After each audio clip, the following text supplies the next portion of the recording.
The new topic we are going to discuss that is variations. Variations क्या होता है कि although the offsprings inherit the characters of the parents, जो offsprings होते हैं उनके जो features होते हैं, चाहे शेप ऑफ नोज हो चाहे कलर ऑफ आईज हो, वो किसके साथ रिसेम्बलेंस होते हैं? पेरेंट्स के साथ, और वो क्लोजली रिसेम्बल जो है किए जाते हैं। लेकिन जो रिसेम्बलेंस होती है वो पूरी तरह से कंप्लीट नहीं होती किसी भी रिस्पेक्ट में, और जो ऑफस्प्रिंग होते हैं वो ट्रू कॉपी नहीं होते पेरेंट्स के, उनके बस फीचर्स रिसेंबल होते हैं। और जो इंडिविजुअल्स होते हैं, no two individuals are exactly alike, बिल्कुल भी एक तरह के एग्जैक्ट कॉपी नहीं दिखेंगे, उनमें हल्की सी वेरिएशंस होगी, उनमें कुछ फीचर्स में डिफरेंस दिखाई देंगे। कुछ ऑफस्प्रिंग के फीचर्स फादर के साथ मैच करेंगे, कुछ मदर के साथ मैच करेंगे। इस डिफरेंसेस को हम वेरिएशंस बोलते हैं।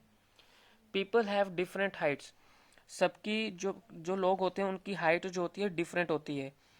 There complexion, type of hair, colour of eyes, shape of nose, shape of chin are also difference. उन लोगों के जो हेयर्स होते हैं, आईज हो गए कलर का, या नोज होगी शेप की, जो नोज की शेप हो गई, या चिन की शेप हो गई, ये सब डिफरेंस होते हैं। ये जो डिफरेंसेस होते हैं, फीचर्स जो होते हैं लोगों में, उनको हम वेरिएशंस बोलते हैं। हेयर एक अनदर एग्जांपल है वेरिएशंस इन ह्यूमन बींग्स, जैसे years. Lowest part of the year जो होता है ईयर लोब बोलते हैं। ये जो लोएस्ट पार्ट होता है इसको हम बोलते हैं ear lobe. Most of the people ear lobe is hanging, उसको हम फ्री ईयर लोब बोलते हैं। कुछ लोगों का ईयर लोब जैसे हैंग कर रहा है, उसको हम फ्री ईयर लोब बोलेंगे। कुछ लोगों का ईयर लोब यहाँ पे नहीं होता, और जो अटैच्ड होता है यहाँ पे, उसको हम अटैच्ड ईयर लोब बोलते हैं। तो most people have free year lobes, कुछ लोगों को फ्री ईयर लोब होता है, कुछ लोगों का अटैच्ड ईयर लोब होता है। तो ये जो डिफरेंसेस है लोगों में, उनके जो फीचर्स में, उसको हम क्या बोलते हैं? वेरिएशंस बोलते हैं। Some amount of variations is produced even during asexual reproduction but it is very small. कुछ वेरिएशंस जो होते हैं असेक्सुअल रिप्रोडक्शन के थ्रू होते हैं, पर वो जो वेरिएशंस होते हैं बहुत स्मॉल होते हैं। ये जो नंबर ऑफ वेरिएशंस होते हैं during sexual reproduction, sexual reproduction जब होता है पेरेंट्स में, तो वहाँ पे जो वेरिएशंस होते हैं काफ़ी लार्ज होते हैं। For example sugarcane plants reproduce by the process of asexual reproduction. So we observe a field of sugar cane, will find very little variation in which various sugar cane plants. अब जो sugar cane plant जो reproduce किया जाता है वो asexual reproduction के through किया जाता है, और उसमें जो वेरिएशंस होती हैं बहुत स्मॉल होती हैं। लेकिन जब हम एनिमल्स की बात करते हैं जो विच रिप्रोड्यूस बाय सेक्सुअल रिप्रोडक्शन, उनमें जो वेरिएशंस होती हैं वो बहुत ज़्यादा लार्ज होती हैं। और वेरिएशंस जो होती हैं बहुत ज़रूरी होती हैं ऑर्गेनिक एवोल्यूशन के लिए। The variation is necessary for organic evolution. अब वेरिएशन का सिग्निफिकेंस क्या है? सिग्निफिकेंस क्या होता है वेरिएशन का? It shows up only if it continues to be inherited by offspring for several generations. जैसे पेरेंट्स से का सेक्सुअल रिप्रोडक्शन से ऑफस्प्रिंग बनता है, ऑफस्प्रिंग आगे जाके सेक्सुअल रिप्रोडक्शन होगा तो आगे नई जनरेशन बनेगी। तो ये वेरिएशंस जो हैं जनरेशन बाय जनरेशन आगे जो है चलती रहती हैं।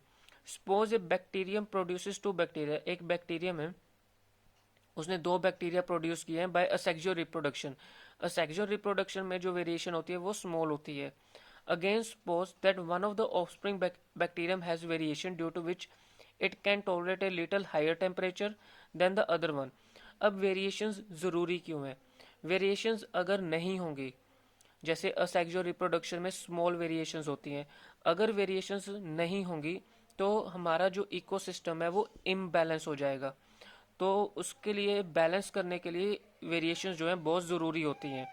अब जो दो बैक्टीरिया प्रोड्यूस हुए हैं, एक बैक्टीरिया जो है हायर टेम्परेचर पे, हायर टेम्परेचर को उसकी सहन करने की क्षमता होती है, तो दूसरे वाले को हायर टेम्परेचर के सहन करने की क्षमता नहीं होती।